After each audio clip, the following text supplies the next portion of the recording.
Pronto. Agora foi.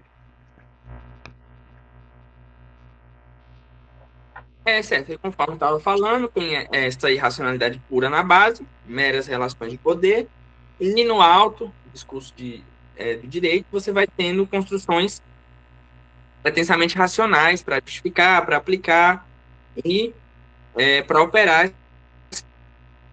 normas são produzidas bem ou em busca da justiça, mas expressando relações de dominação que existem na sociedade. É, então, é, então, o que Foucault faz é investigar a história através dessa relação entre vencedores e vencidos que estão por trás do Estado. Então, por trás das leis, você vai ter quem foi oprimido, quem, quem sobressaiu, que está por trás dessas leis, que não estão do lado do justo ou do racional, mas que expressam relações que se deram na história. Então, pensar nisso, quando um Estado institui leis, muitos estados, no Brasil, por exemplo, têm uma origem extremamente violenta. Você tem leis que são instituídas através da escravização, de indígenas, de negros, da, da, da fundação de um império e depois de uma república, altamente excludente, e que tem suas leis que visam legitimar interesses de certas parcelas da sociedade em detrimento de outras. Então, é isso que Foucault se propõe a analisar, essas relações de poder real. Então, e não a fundação do Estado, porque você deve se sujeitar às leis e tudo mais. Porque imagina, você querer analisar o porquê que um indígena, um indígena concordou e fez o contrato social para estabelecer o Estado brasileiro. É um absurdo, na realidade. Ele é um dos oprimidos e as leis que foram instituídas refletem essa relação de poder que foi exercida entre os europeus com descendentes e essa população. E aí, nessas concepções dessa história binária, desse estado de guerra, essa continuação dessa guerra permanente dentro do Estado, existem, é, existem pensamentos que instituem certas mitologias históricas. Então, que vai remontar, vai procurar legitimar uma relação de dominação ou o extermínio, uma luta contra um outro povo, através de mitologias históricas. Então, os grandes ancestrais, não, porque nós somos descendentes dos grandes ancestrais, nós temos que lutar contra esse povo, do verdadeiro ocupante de uma terra. Não, que nosso povo que tem essa terra aqui e, portanto, nós devemos expulsar os outros. Tem o sebastianismo em Portugal, a volta do rei Dom Sebastião. Então surgem essas mitologias históricas, Foucault vai falar que tem muitas vezes na história surgem essas mitologias históricas que visam legitimar a dominação de um grupo por outro a partir de uma certa origem mitológica, de um certo fator mitológico. Entretanto, ele vai identificar também que, é, que essa coisa vai se transmutar numa espécie de racismo de Estado, em que um Estado vai justificar esse estado de guerra permanente dentro da sociedade, é, vai operar um racismo de Estado. Então, que vai criar essa noção de que dentro desse Estado surgiriam indivíduos com características que poriam em risco a sociedade e que, portanto, para defender a sociedade, aí vem a crítica do título, em defesa da sociedade, que vão pretender a eliminação, a subalternização de certos grupos em defesa da sociedade, porque eles poriam em risco as qualidades biológicas da sociedade, poriam em risco a organização da sociedade. Então, você tem estados brasileiros, por exemplo, que agora acharam por bem barrar a entrada de certas pessoas porque elas são preguiçosas e não trabalham. Então, veja, essa ideia de que a nossa sociedade produz certos indivíduos que colocam em risco a nossa civilização, a nossa sociedade, e que, portanto, é preciso defender a nossa sociedade desses indivíduos. Ou seja, e aí é a partir da instituição de um racismo de Estado. É uma ideia que expressa bem essa existência, esse estado de guerra permanente dentro da sociedade. Então, só para recapitular aqui os principais pontos sobre Michel Foucault. Primeiro, esse objetivo de traçar uma genealogia do poder ao analisar as relações de poder, e não a partir da teoria da soberania, essa teoria de que como o poder se fundou, como é esse poder fundador do Estado, das leis. Não, observando as relações de poder real que se dão no seio da sociedade.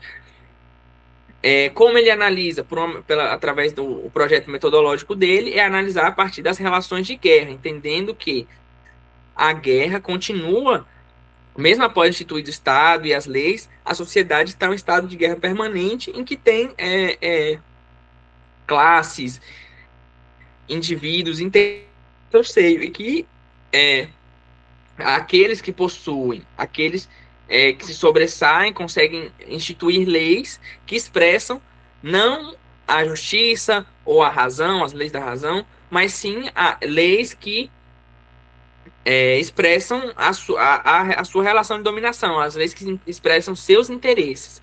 E nesse sentido de um conflito perene na sociedade, cada indivíduo tem uma perspectiva, um ponto de não existe a posição neutra de parte de quem não é, sei lá, de direita nem esquerda, muito pelo contrário. Não existe a posição neutra porque todo mundo está inserido em uma relação de poder em algum dos polos.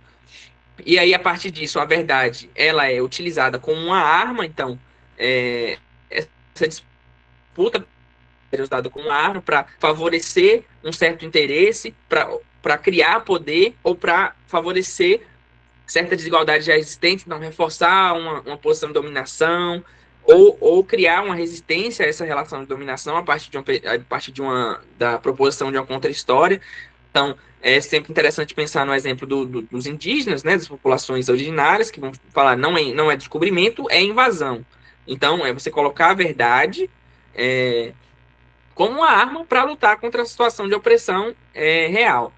É, e é, é, Michel Foucault propõe essa investigação a partir de baixo, ou seja, os interesses em que reinam é, é, um, é uma esfera em que reina a irracionalidade, são simplesmente os interesses de uns contra os outros, mas que conforme vão chegando ao alto, ao topo, vão sendo justificados, de certa forma, por construções frágeis da razão. Então, o discurso que vai legitimar o racismo, o discurso que vai legitimar o modo de produção, certo sistema econômico, mas que no fundo só serve a uma relação de poder que se encontra na base da sociedade. E, por fim, Foucault apresenta esses discursos que fazem parte dessas relações, dessa concepção de uma sociedade em conflito constante. Então, essas narrativas mitológicas, vamos lutar contra esse povo porque nosso povo é o escolhido, nosso povo é o que tem a raça superior, e que se transmuta, ao final, num Estado que pratica um racismo de Estado e que que concebe que esses indivíduos que ameaçam a sociedade surgem da própria sociedade, esses indivíduos indesejáveis, e que é preciso combatê-los. Então, com isso, a gente encerra a exposição sobre Foucault e encerra também o nosso semestre. Muito obrigado pela atenção de todos. Pessoal, então só para encerrar, se vendo a prova a gente achar que é necessário alguma informação complementar, considerando os destaques que o professor falou que ia passar para vocês, a gente prepara algum documento falando de partes dos textos, se vocês prestarem mais atenção. E lembrando que qualquer coisa está à disposição, tá? Eu, pelo menos, curti muito a experiência da monitoria, tenho certeza que o Daniel também, agradeço aí pela atenção ao longo do semestre. E olha, se eu puder dar um conselho final, assim, conselho de amigo mesmo, sabe, em relação a essa disciplina, é o seguinte: você chegou até aqui, conseguiu passar e tal, tudo certo, mas não abriu os textos, nas férias, tipo assim, quando você tiver um tempo, abre pelo menos um e dá uma lida, entendeu?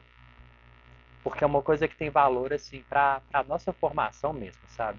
Eu acho que essa disciplina é talvez a única na faculdade, assim, que a gente tem a possibilidade de ter contato direto, assim, com textos de pessoas que são, assim, os dos maiores pensadores da história, entendeu? E ainda com acompanhamento, sabe? Porque tem um professor que entende dos caras, tem material, tem prova, etc.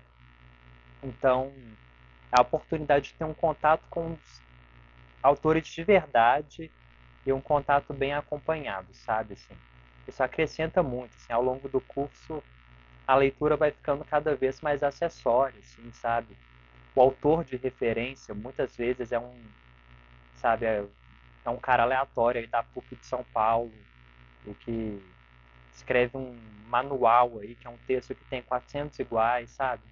Então essa é uma oportunidade, eu acho que esses textos são uma grande oportunidade de crescimento pessoal mesmo, sabe? Então fica o conselho, como eu falei, um conselho de amigo, não tem nada a ver com o conselho de monitor para a prova, etc. Dê uma lida nos textos se vocês não tiverem lido, porque vale muito a pena. É isso aí, tamo às ordens. Quer falar mais alguma coisa, Daniel, antes de eu parar a gravação? Só agradecer pelo semestre. Foi muito bom acompanhar você durante o semestre e desejar boas férias para nós. É boas Tchau, tchau. férias, estamos todos precisando. Então, um abraço, gente, é isso aí.